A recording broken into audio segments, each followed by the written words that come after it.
En 2024, le salaire net médian en France frôle les 2200 € net par mois. Ce qui veut dire que si tu es en dessous de ce salaire-là, tu fais partie des 50% de la population qui gagne entre guillemets le moins bien sa vie. Mais est-ce que pour autant ça va t'empêcher d'investir? Ça va t'empêcher de te tirer vers le haut et de vouloir une situation financière plus stable et surtout plus puissante? Est-ce que tu veux plus d'argent? Est-ce que ça va t'empêcher pour autant d'avoir plus d'argent? Non, bien sûr que non, et j'en suis la preuve. Tu le sais déjà si tu suis cette chaîne depuis longtemps, j'ai 20 ans et j'ai quand même accumulé plus de 40 000 € de patrimoine assez rapidement, sans héritage, sans don particulier, non, juste à force d'épargne et d'investissement intelligent. Alors oui, je ne suis pas Yomi Denzel, oui, je ne suis pas Jeff Bezos, nous sommes bien d'accord. Mais en attendant, j'arrive à faire fructifier mon argent à des pourcentage annuel assez élevé, de l'ordre de 20-30%, parfois même des multiples, et ce qui me permet d'aller bien plus vite.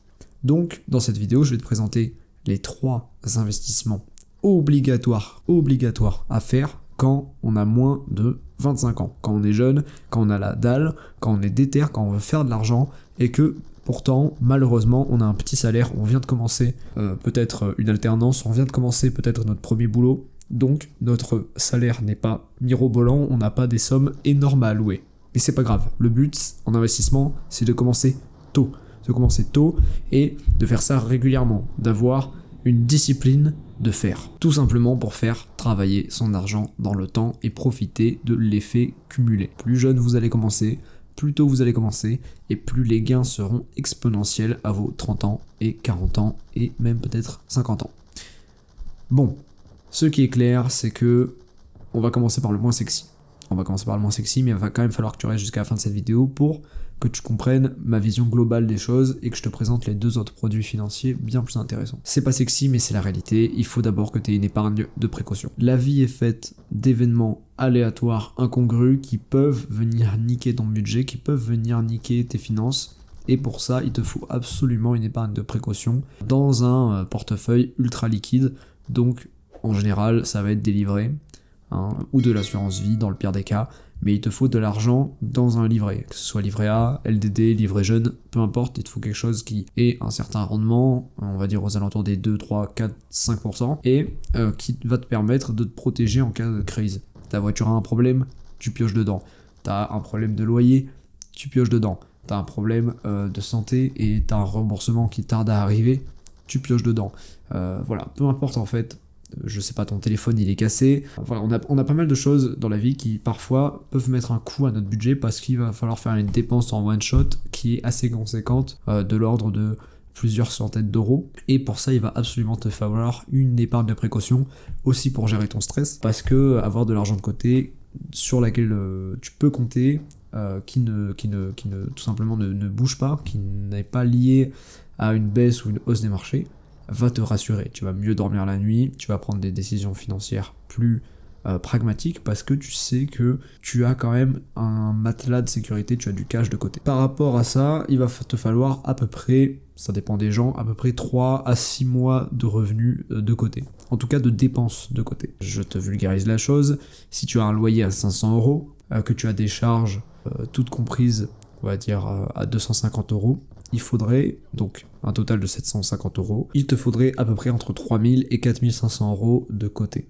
Alors oui, c'est beaucoup, oui, tu peux peut-être mettre un petit peu moins si tu es énervé et que tu sais gérer un budget, ou que tu n'es pas très frileux, que tu n'as pas peur du risque, mais ce sont les recommandations globales. Moi, je sais que je suis à moins de 3 mois de côté, parce que je sais gérer mon argent.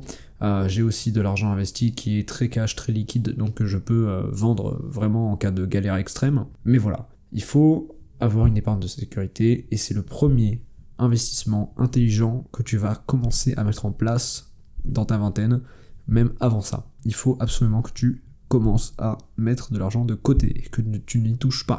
Formate-toi le crâne, tu n'y touches pas, sauf en cas de galère absolue. J'en profite pour rebondir sur un point extrêmement important également. Il va falloir que tu te concentres sur couper tes dettes. Ça peut être de l'argent que tu dois à un pote, de l'argent que tu dois à ta famille, de l'argent que tu dois à une banque pour ta voiture, pour ta télé LED 4K de merde. Peu importe la source de ta dette, il va falloir que tu te focus sur les éliminer parce que c'est extrêmement pesant. Déjà, ça va mettre de la pression sur ton compte en banque parce que tu vas avoir des sorties incongrues d'argent qui souvent sont assez élevées et du coup, ça va venir freiner ta capacité d'investissement et ta capacité d'endettement.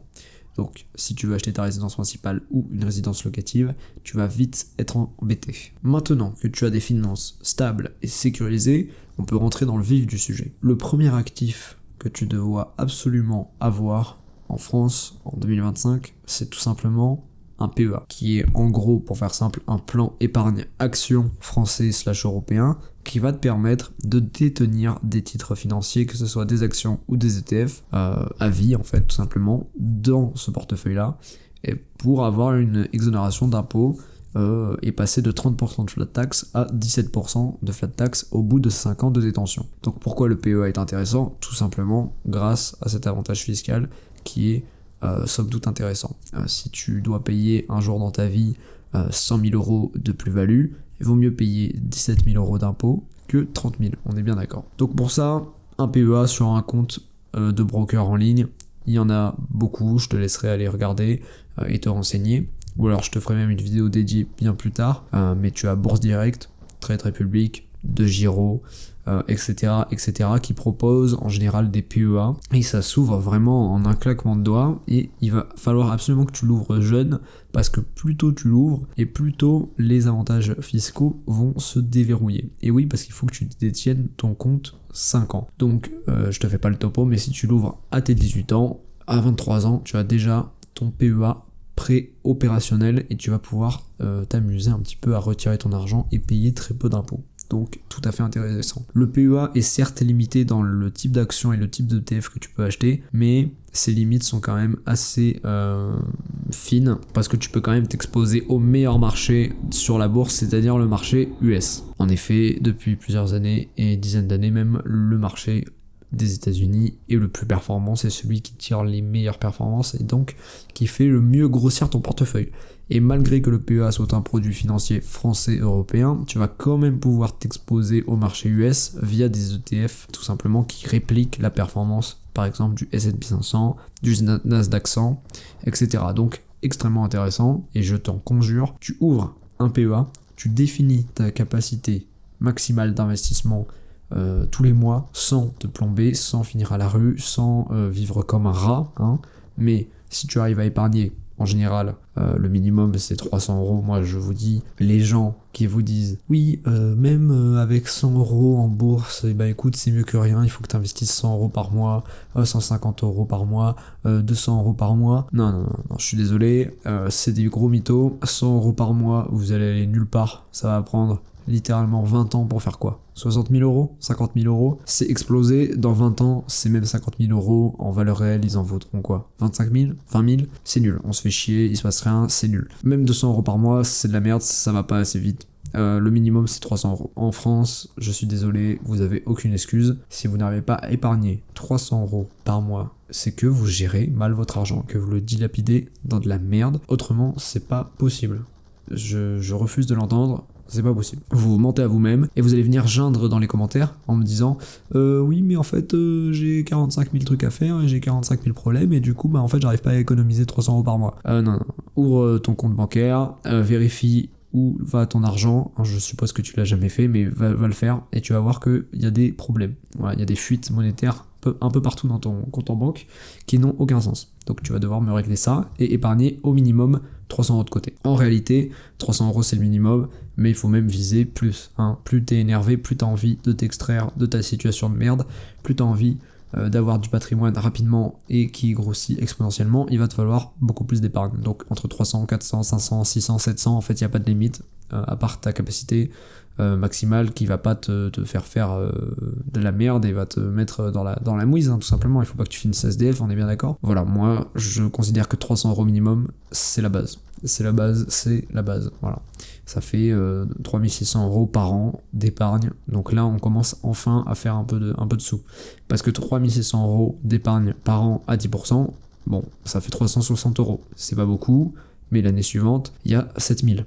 Donc après, hop, on parle un peu plus, etc. Bref, tout ça pour dire que vous allez devoir épargner cette somme et la foutre dans des ETF capitalisants type S&P 500.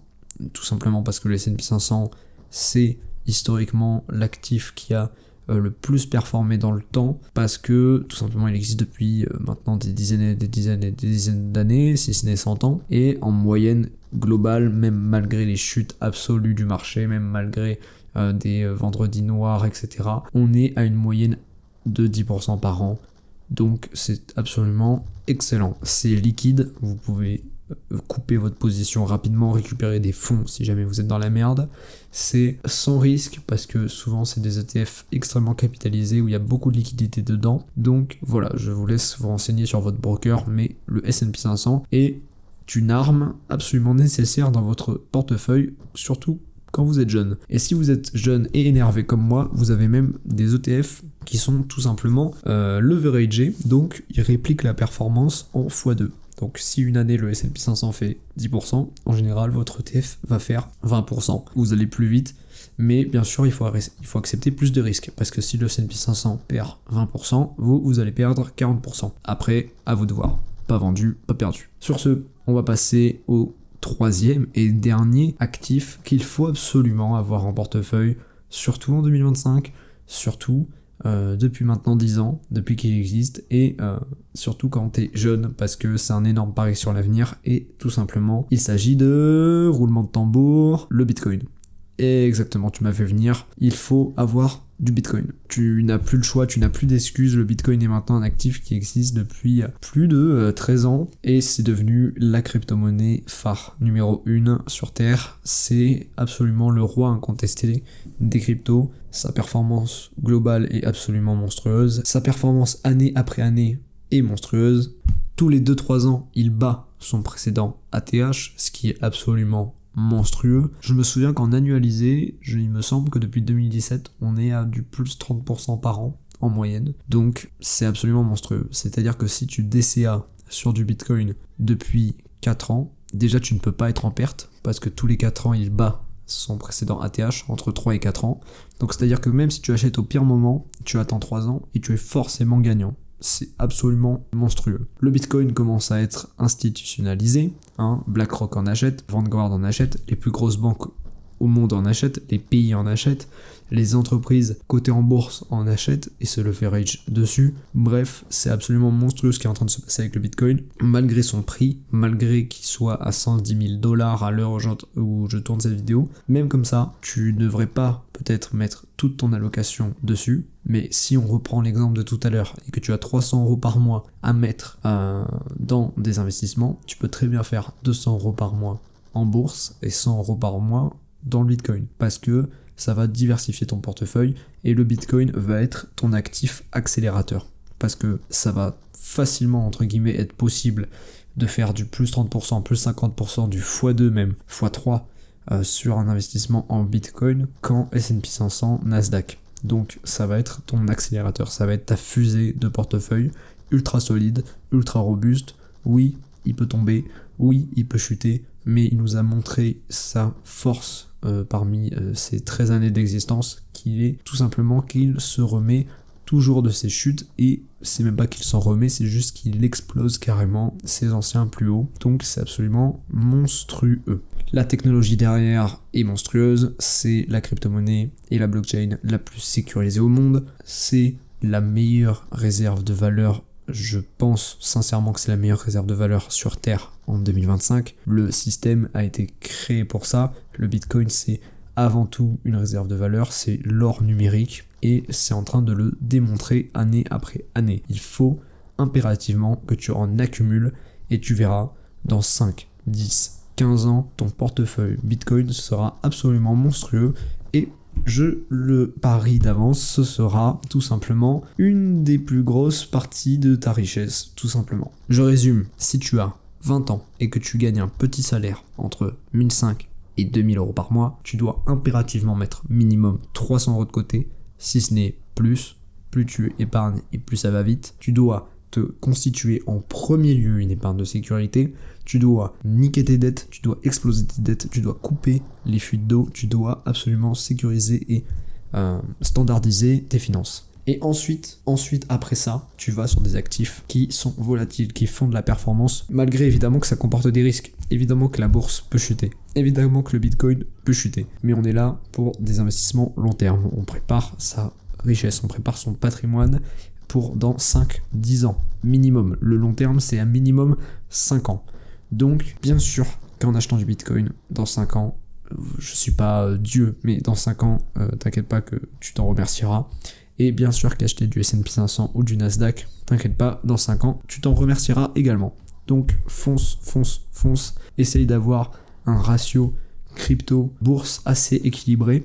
Plus tu es agressif et plus tu peux avoir de la crypto. Pour un portefeuille qui n'est pas trop agressif, plutôt conservateur, on peut partir sur du 80% de bourse et 20% de Bitcoin. Pour des portefeuilles plutôt agressifs, on peut partir sur du 50-50. Et pour les mecs, les crypto boys, les Bitcoin maximalistes, etc., on peut même partir sur du 80% Bitcoin, 20% bourse. En tout cas, ce qui est sûr, c'est qu'il va falloir que tu accumules ces deux actifs dans le futur, tout simplement pour te préparer pour ta retraite, pour ta liberté, pour avoir du cash. Et le cash, qu'est-ce que c'est ? C'est de la puissance immatérielle. C'est quoi ? C'est de l'énergie immatérielle que tu peux mettre dans tes projets, dans tes voyages, dans ton temps, dans tes services, dans ta santé. L'argent, c'est pas juste pour acheter des Lamborghini, c'est pas juste pour avoir une belle Rolex et acheter je sais pas quel sac de merde Louis Vuitton. L'argent, c'est avant tout la liberté. Et oui, si tu veux être Luffy sur son bateau et kiffer la liberté, rêver de liberté, tu n'as pas le choix dans notre monde et dans notre système capitaliste que d'accumuler de l'argent, tout simplement. Il n'y a pas de mal à ça, il n'y a pas de bien à ça, c'est juste que c'est les règles du jeu. Tu es en 2025, tu dois jouer avec les règles du jeu et l'argent, ça fait partie du jeu. Tu veux gagner le jeu, il te faut de l'argent. Et comment tu as de l'argent ? En le multipliant. Pourquoi ? Parce qu'il y a l'inflation. Évidemment, on reviendra sur toutes ces notions, tous ces principes, toute cette philosophie de l'argent, quels sont les mécanismes de l'argent, pourquoi il y a l'inflation, pourquoi tel système est mieux que tel système, etc. On en reparlera dans de prochaines vidéos. Je profite également de la fin de cette vidéo pour te dire que si tu as entre 18 et 30 ans, que tu as 0€ sur ton compte bancaire et que tu as envie de faire les bons choix maintenant plutôt que dans 10 ans, tu peux venir me parler.